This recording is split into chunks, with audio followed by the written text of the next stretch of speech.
dans l'enseignement, c'est-à-dire enseignante, et surtout ses travaux en lien avec la didactique des sciences, à travers une interrogation qu'elle développera aussi. Il y a de l'histoire des sciences dans les didactiques des sciences, il y a une préoccupation historique et elle reviendra là-dessus. Et donc, pour ma part, je vais revenir plus précisément sur Gabriel Gao, géologue. Donc, en évoquant un petit peu en trois points, un peu une petite introduction générale déjà faite, une trajectoire, puis sa manière de faire de l'histoire des sciences, et je le dirais, c'est comme un clin d'œil, c'est un peu une réponse que faisait Philippe Taquet ce matin, mais il y a aussi une raison, c'est comme on dit, c'est ces histoires à épisodes.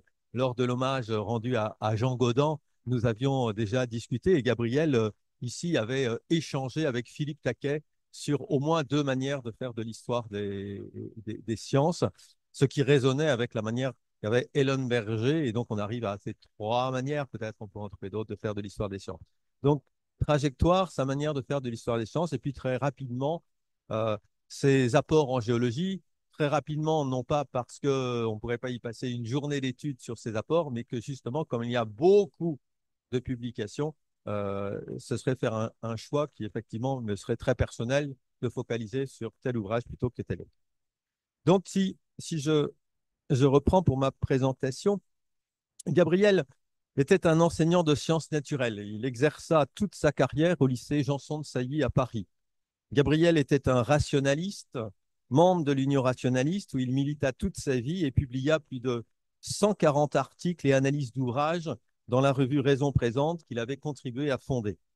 Gabriel était un épistémologue, un élève de Canguilhem, un disciple de Bachelard.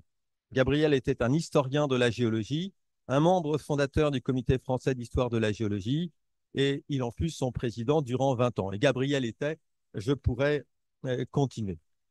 Gabriel n'a pas soutenu de thèse de géologie. Je dis ça ici à la Maison de la Géologie, au sein de la Société géologique de France, du Comité français d'histoire de la géologie.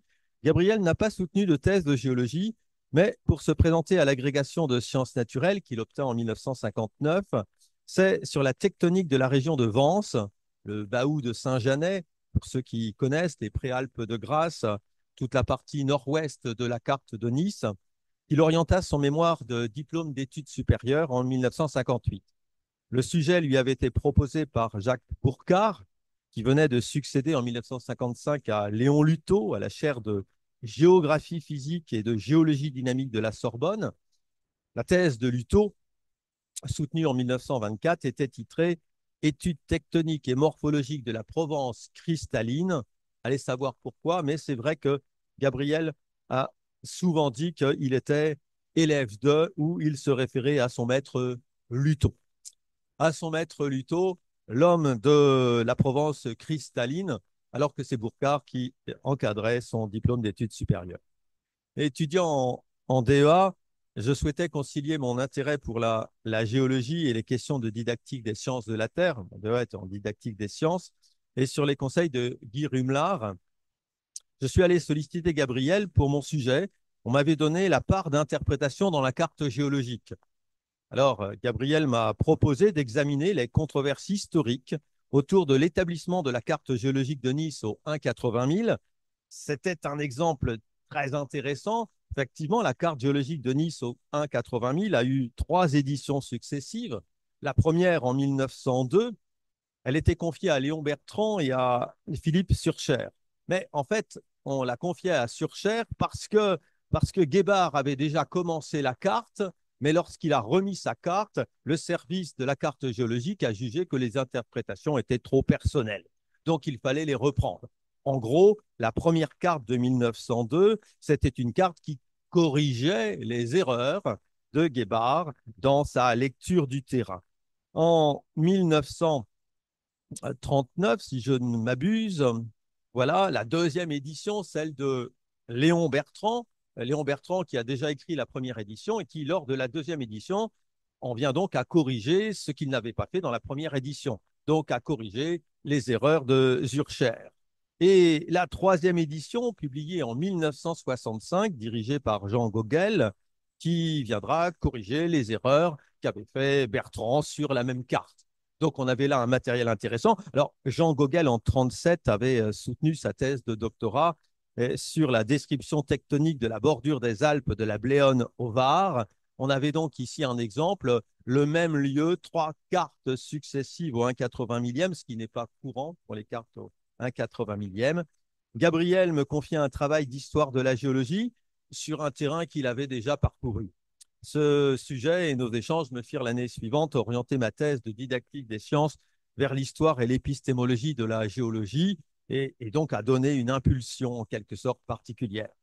Les agrégés de sciences naturelles se sont souvent revendiqués selon l'orientation de leur diplôme d'études supérieures, puis à partir de 1959 jusqu'en 1994, selon la mention de leur agrégation.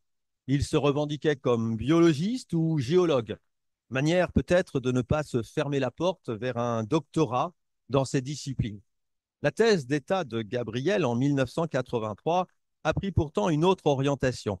Elle fut dans le champ de la géologie, de la tectonique même, mais sous un angle historique et épistémologique. Sa rencontre au début des années 1970 avec Georges Canguilhem, qu'il considérait comme un maître, oriente alors fondamentalement ses travaux. C'est dans le champ de la réflexion philosophique sur la construction des idées, la construction des discours en sciences, que Gabriel va inscrire tous ses travaux ultérieurs. Gabriel se revendiquait de l'école française d'épistémologie historique, une école de pensée à l'affût des obstacles générateurs de discontinuité. Stéphane Tirard développera donc dans l'article que vous lirez avec grand plaisir, je pense, cette dimension et je ne vais pas m'étendre dessus.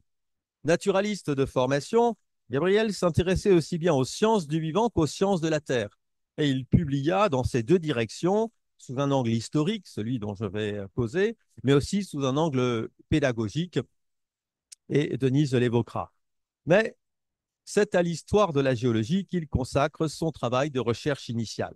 Il soutient donc en 1982 une thèse d'État sur les idées anciennes sur la formation des montagnes, préhistoire de la tectonique, sous la direction de François Dagoniec, qui était un élève de Canguilhem. La thèse elle-même ne fut jamais publiée telle qu'elle. En revanche, cette thèse alimenta ses quatre ouvrages majeurs. En 1987, il publie son Histoire de la géologie aux éditions La Découverte, qui sera réédité chez Seuil en 1990 en format poche, avec ce petit changement. Son Histoire de la géologie devient une histoire de la géologie. C'est un ouvrage qui s'est très bien vendu et dans son format poche qui est très connu. L'ouvrage est traduit en anglais en 1991 sous le titre donc, de History of Geology par Albert et Marguerite Carozzi, des amis et historiens de la géologie, et fut diffusé aux États-Unis par Rutgers University Press. L'ouvrage, ça fait une curiosité, je l'ai appris il y a quelques années, j'en ai un exemplaire maintenant, fut également traduit en japonais. Donc si quelqu'un peut m'expliquer aussi, mais c'est une particularité. Je disais, sa thèse a inspiré ces quatre ouvrages majeurs.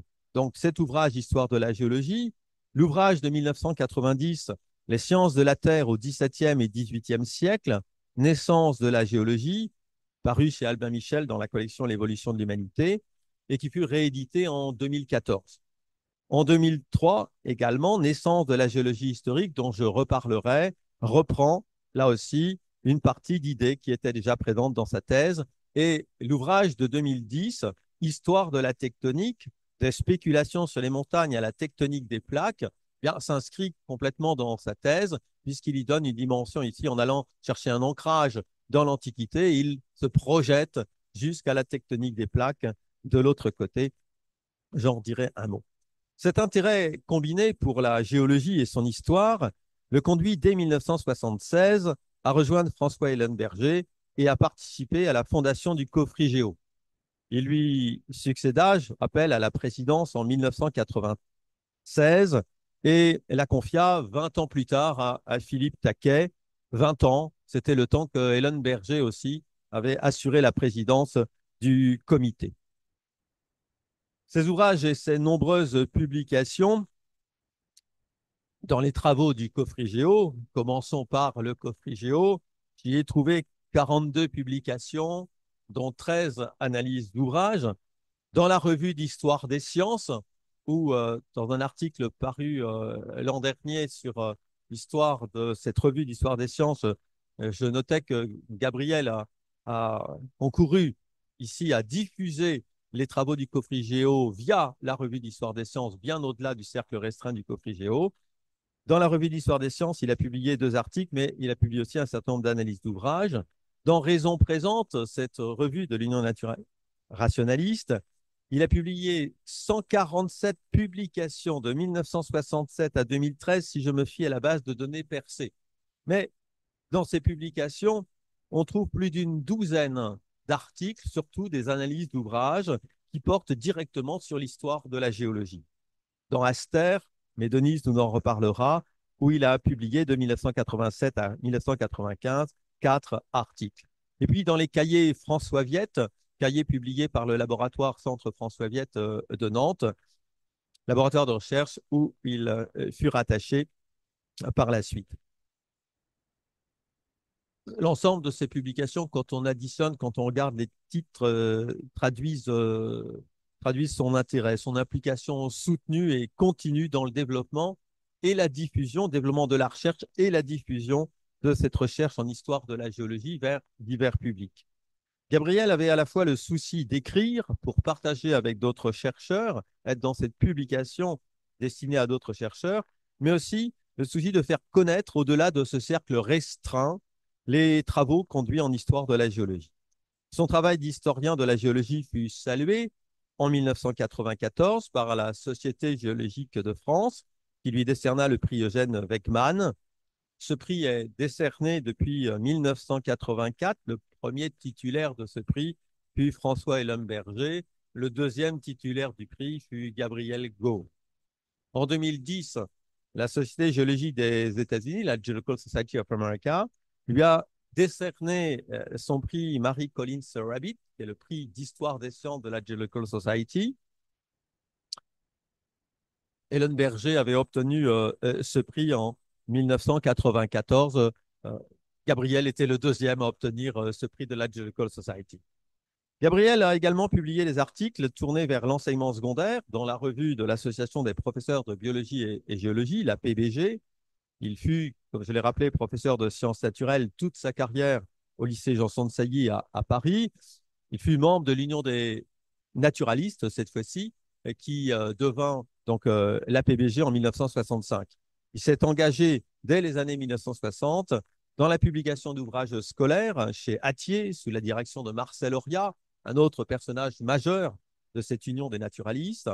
Préoccupé par des questions d'enseignement, des questions d'obstacles dans les apprentissages, il fut également un compagnon de route d'enseignants et de chercheurs au moment où émergeait en France, dans les années 1970, les premières recherches en didactique des sciences. Mais Denise le dira mieux que moi. Il a co-encadré ou suivi un grand nombre de thèses de didactique des sciences et elle en parlera également. Gabriel fut co-auteur de 2 ouvrages de géologie auxquels il apporta un éclairage historique en replaçant les concepts actuels dans un temps long. Le temps en géologie, publié avec Jean-Jacques Bernard, Daniel Contini et Gabriel Godet, chez Hachette en 1995, et Le métamorphisme et la formation des granites, évolution des idées et concepts actuels, publié en 1997 chez Nathan, avec Bernard Bonin et Roland Dubois. En 2010, il avait accepté de coécrire le chapitre La géologie, éléments d'épistémologie, de l'ouvrage collectif dirigé par Solange Gonzalez, Épistémologie et histoire des sciences, chez Wiber CNED, qui en fait prolongeait un cours d'épistémologie qui était proposé au CNED. Je voudrais revenir sur sa manière de faire de l'histoire. Et là, c'est un petit clin d'œil, évidemment, à notre matinée et la présentation qu'en a fait Philippe Taquet, mais aussi à une autre présentation lorsque nous avions fait un hommage à la mort de Jean Gaudin, où il y avait déjà eu un échange entre Gabriel et Philippe qui se trouvait ici. François Ellenberger disait « L'histoire n'a pas à juger, mais à comprendre ». C'est ce qu'il écrivait dans Le dilemme des montagnes au XVIIIe siècle vers une réhabilitation des diluvianistes, revue d'histoire des sciences en 1978. Elle a à comprendre avec sympathie avant de juger. C'est ce qu'il écrivait dans son tome 2 de son histoire de la géologie en 1994. Ellenberger inscrivait sa production de géologue dans la continuité historique de ses prédécesseurs, géologue lui-même, observateur d'un terrain toujours observable aujourd'hui. Les géologues qui nous ont précédés, nos anciens, nos frères, malgré la distance dans le temps, sont comme nos contemporains, écrivait-il. Gabriel ajoutait dans Raison présente, à l'occasion de la publication du tome 1 de l'histoire de la géologie de François Ellenberger, le travail d'Ellenberger est guidé par sa sympathie à l'égard des visions lacunaires d'auteurs qui ont observé soigneusement et qui sont ses frères en recherche. Un historien des sciences, philosophe de formation, pourrait préférer une optique plus critique, mais si tant de philosophes s'intéressent à la biologie, pratiquement aucun n'est venu sur le terrain géologique. Pratiquement aucun, à l'exception sans doute de Gabriel. Ellenberger lui disait souvent « Vous qui êtes philosophe ». Gabriel, qui se revendiquait disciple de Bachelard, élève de Canguilhem, ne pouvait protester, même si ce qualificatif restreignait d'une certaine manière son histoire de la géologie à une histoire philosophique de la géologie. Ellenberger et Gabriel éclairaient en fait différemment leur objet d'étude. À une histoire de la géologie écrite par des géologues dans la continuité de ceux qui les ont précédés, Gabriel souhaitait ajouter une autre écriture, naturellement discontinuiste. Son histoire de la géologie est fondamentalement une histoire épistémologique. Il écrivait dans Les sciences de la Terre au XVIIe et XVIIIe siècle, en 1990, le scientifique s'irrite parfois de la prétention du philosophe à lui dicter les règles de lecture des textes anciens de sa propre discipline. Il n'a pas toujours tort, mais il doit comprendre que le savoir de chaque époque a sa cohérence interne qui fait que l'œil qui observe les mêmes objets, les mêmes phénomènes que nous, ne peut les voir de notre façon. L'histoire de la géologie écrite par Gabriel est une histoire des obstacles épistémologiques, une histoire des idées, à l'affût des moments de rupture. Gabriel s'est pour cela beaucoup intéressé au moment de l'émergence, de la naissance, aux origines, comme les titres de ses ouvrages et articles nous le rappellent parfois. Naissance de la théorie cellulaire, article publié dans Raison présente en 1967. Au commencement de la géologie, toujours dans Raison présente en 1969. Aurore de la stratigraphie paléontologique, publié avec Ellenberger dans la Revue d'Histoire des Sciences en 81. Naissance de la géologie historique, travaux du Coffrigéo en 86. Les sciences de la Terre au XVIIe et au XVIIIe. Naissance de la géologie, publication de 90. Naissance de la théorie des cratères de soulèvement, travaux du Coffrigéo 2003, et j'en ai sans doute oublié. Gabriel, en décembre 2017, dans cet hommage que j'évoquais tout à l'heure à Jean Gaudin, évoquait ces manières distinctes de faire de l'histoire de la géologie et évoquait également une autre histoire des sciences, toujours en quête d'archives nouvelles, de matériaux nouveaux à découvrir. Vous aurez reconnu troisième histoire des sciences, celle que nous a présentée Philippe tout à l'heure. L'histoire des sciences est un objet de recherche qui rassemble scientifiques de la discipline, philosophes et historiens. Ces trois ancrages disciplinaires et méthodologiques produisent trois éclairages distincts qui, combinés, peuvent réduire la part d'ombre.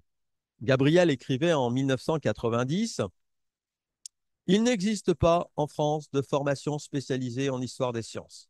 Celle-ci se trouve donc enseignée tantôt par des scientifiques, tantôt par des philosophes, ou enfin des historiens. Les points de vue sont différents, mais leur juxtaposition, leur intrication, voire leur confrontation dresse un panorama varié du passé de la science qui a l'avantage d'explorer des voies multiples et d'offrir parfois des éclairages inattendus. » Il s'inquiétait de cette absence de formation depuis les années 2000. Plusieurs formations universitaires de niveau master sont ouvertes à diverses licences de sciences et de sciences humaines. Elles sont donc venues compléter en quelque sorte ou partiellement combler cette absence en intégrant les divers éclairages que souhaitait Gabriel. L'historien de la biologie et de la géologie, qui est au Coffrigéo également, Jacques Roger, qui défendait une histoire historienne des sciences dans son ouvrage Pour une histoire des sciences à part entière, je rappelle, recueil de textes publié en 1995. Jacques Roger donc, était pour Gabriel un modèle et un guide érudit. Le premier ouvrage qu'il m'a prêté lors de ma thèse était la biographie de Buffon écrite par Jacques Roger. Gabriel, comme tous les historiens, travaillait à partir des écrits originaux, comme l'a rappelé Philippe Taquet plusieurs fois ce matin, écrits originaux publiés ou des traductions de ces écrits originaux quand la langue s'interposait entre lui et le texte. Ces ouvrages, par leur format condensé, ne les offrent guère au lecteur, à l'exception de son volume Les sciences de la Terre au XVIIe et au XVIIIe siècle, naissance de la géologie, dans cette prestigieuse collection, comme il disait lui-même, prestigieuse collection L'évolution de l'humanité chez Albin Michel. Les longues citations, écrit-il dans cet ouvrage, sont utiles, notamment dans une discipline comme la géologie, dont beaucoup de textes sont inconnus du grand public. Mais les citations encombrent la lecture du lecteur un peu pressé. De plus, elles ne sont qu'illusoirement objectives quand elles sont coupées selon l'usage que veut en faire l'auteur qui les présente.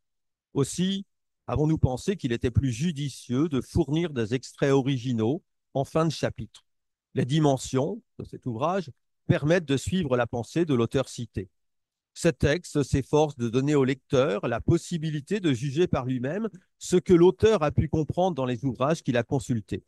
Ils lui permettront aussi de mieux comprendre certaines théories ou démonstrations qui ont été traitées trop sommairement. Gabriel, dans cet ouvrage, effectivement, à la différence des autres ouvrages, nous offre en fin de chapitre une sélection de textes de géologie dynamique. Pourquoi de géologie dynamique et pas des prémices de cette géologie? Eh bien, dit-il, ce sont les plus accessibles aux lecteurs contemporains, car ce sont ceux peut-être qui ont le moins vieilli. Ces extraits de textes sont aussi un moyen, selon lui, d'inviter le lecteur à se rendre à la source, à suivre le cheminement de l'historien. Il écrit « Notre souhait, finalement, sera que le lecteur prenne assez de goût à ses lectures pour les prolonger en allant aux auteurs cités dans les bibliothèques, chez les bouquinistes ou dans les rééditions modernes qui se multiplient et qui, sans avoir le charme des livres anciens, on en parlait encore ce midi, le texte et le charme du livre, sont un moyen commode et bon marché d'accéder au fond de notre littérature scientifique des siècles passés. Gabriel citait à l'occasion de l'hommage de Jean Gaudin le travail méticuleux d'archiviste conduit par Philippe Taquet pour sa biographie de Cuvier. Clin d'œil de l'histoire, Philippe nous l'a évoqué, 7 ans plus tard, nous avons honoré son travail en lui remettant donc ici ce prix Coffrigéo François Ellenberger, et on a eu le plaisir de l'écouter nous présenter cette histoire en cours d'écriture dont le 3e volume, nous a-t-il dit, devrait paraître bientôt. C'est aussi en quelque sorte une réponse à Gabriel, puisque, je rappelais, en 2017, on avait eu déjà un échange euh, lors de l'hommage à Jean Gaudin. Il existe donc des histoires de la géologie et des manières de l'écrire.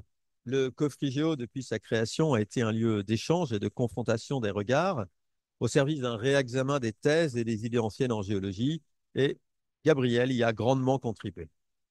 Ses apports en histoire de la géologie sont, comme je l'ai dit, très nombreux. Alors, si j'essaye de les évoquer rapidement, Gabriel s'est intéressé à de nombreuses grandes figures de l'histoire de la géologie française et internationale, tels Georges-Louis Leclerc, comte de Buffon, Constant Prévost, Jean-André Deluc, qu'il a contribué à réexhumer ici avec Hélène Berger, Léon Célie de Beaumont, Jean-Baptiste de Lamarck, et il a travaillé avec un certain nombre de chercheurs autour de ce personnage majeur qui est Lamarck, qui est publié, Déodat Graciet de Dolomieu, Antoine Lavoisier, Georges Cuvier, mais aussi Thomas Burnett, cette théorie de la Terre, ou James Hutton. En analysant à chaque fois leurs idées et leur manière de construire leur discours, en les croisant avec leurs contemporains et avec leurs prédécesseurs, en recherchant à travers le temps les éventuelles continuités et ruptures dans une science de la Terre en construction. Il n'a pas exhumé d'auteurs jusque-là passés inaperçus des historiens, mais il a réexaminé les contributions d'auteurs, souvent complexes, et rediscuté leurs contributions à l'histoire de la géologie. il n'a pas hésité non plus à reprendre une historiographie anglo-saxonne qui faisait de Hutton et de Lyell les fondateurs de la géologie pour confronter leurs textes et leurs idées à leurs contemporains et les mettre en lumière quand ils le jugeaient nécessaire, exhumant alors quelques auteurs français qui n'étaient peut-être pas à leur place dans cette historiographie. Vous êtes intéressé tout au long de cette publication à l'histoire des idées sur les montagnes, c'était sa thèse au départ, et à travers elle à l'histoire de la tectonique, reprenant régulièrement son travail de thèse pour le prolonger ou le réexaminer sous un nouvel angle. Son histoire de la tectonique, cet ouvrage de 2010, Histoire de la tectonique, des spéculations sur les montagnes à la tectonique des plaques, donc en 2010, fut une occasion d'offrir à ses lecteurs un volume relativement court, à 166 pages. Mais ce volume est un exposé des multiples solutions successives envisagées pour expliquer la formation des reliefs de la Terre, depuis Platon et Aristote jusqu'à l'énoncé de la tectonique des plaques. En 166 pages, c'est une gageure. C'était ça aussi le style de Gabriel, exposer des idées complexes et une histoire longue en déterminant des lignes essentielles et suffisantes pour faire comprendre une évolution de la pensée. Il s'est aussi particulièrement intéressé à la dimension historique des sciences géologiques, reprenant la réflexion de William Ewell dans son History of Inductive Science from the Earliest to the Present Time en 1847. La géologie est une science qui s'intéresse non pas au passé possible, mais au passé réel. Son ouvrage, Naissance de la géologie historique ou la Terre des théories à l'histoire, est dès lors incontournable pour comprendre sa réflexion sur le double archivage géologique et sur la centralité de la contingence de l'histoire. Sa publication fut suivie à l'automne 2003 de 2 journées d'études sur les sciences paléontologiques, l'une au Muséum d'histoire naturelle de Nantes, organisée avec le Centre François Viette, et l'autre à l'Université Paris 7 avec son autre équipe de recherche à laquelle il était associé, RECEIS. Ces 2 journées d'études ont donné lieu à un numéro spécial des cahiers François Viette qu'il a co-dirigé avec Stéphane Tirard. Gabriel a contribué au réexamen des thèses actualistes et catastrophistes, au réexamen de la thèse transformiste de Lamarck, au réexamen des théories de la Terre, au réexamen des thèses sur la durée et la découpe des temps géologiques. Il s'est attaqué à l'analyse des premiers discours sur le métamorphisme et l'origine des granites, des premiers discours sur l'usage des fossiles en croisant thèse sur l'origine des espèces et stratigraphie des terres. Gabriel combinait une prose synthétique et claire avec une analyse pénétrante, privilégiant les idées et leur évolution. Ses ouvrages ne sont pas volumineux, mais ils foisonnent d'idées, de repères, de questions et exposent ses conclusions de manière prudente, progressive et accessible même aux lecteurs non spécialistes. Ce souci d'écrire pour un public plus large que celui de la petite communauté des historiens de la géologie transparaît dans tous ses ouvrages et traduit sans doute son attachement à l'enseignement et aux enseignants passeurs de savoir.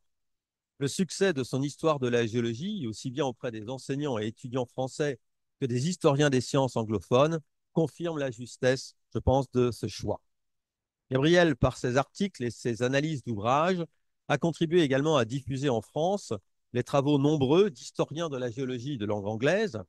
Réciproquement, ses recherches et publications et son amitié avec les historiens Ken Bork, Ken Taylor, Hugh Terrence, Martin Rudwick, Albert Carotti, David Oldroyd, et j'en oublie, ont fortement contribué à la reconnaissance internationale des travaux d'histoire de la géologie en langue française. Gabriel, je vais finir là-dessus, a aussi contribué au développement de recherches universitaires françaises en co-dirigeant plusieurs thèses, je l'ai dit tout à l'heure, en didactique des sciences, mais aussi en épistémologie et histoire de la géologie. Je citerai la thèse de Françoise Dreyer, la controverse sur les tâches d'Aniens dans la fixation de la limite entre terrain crétacé et tertiaire, émergence de la notion de limite dans la géologie du 19e siècle, ou la thèse de Philippe Le Vigourou, la théorie de Wegener sur la dérive des continents en France jusqu'aux années 1950, critique, soutien, oubli. Il était aussi dans le jury de la thèse de Pascal Rétif sur de la cartographie dans l'histoire de la géologie des granites. Donc, ça, c'est sa contribution aux recherches en histoire des sciences. Denise reviendra sur son autre aspect, donc en didactique. Gabriel n'était pas universitaire, mais il eut des étudiants, il eut des disciples et je fus l'un d'eux. Je vous remercie.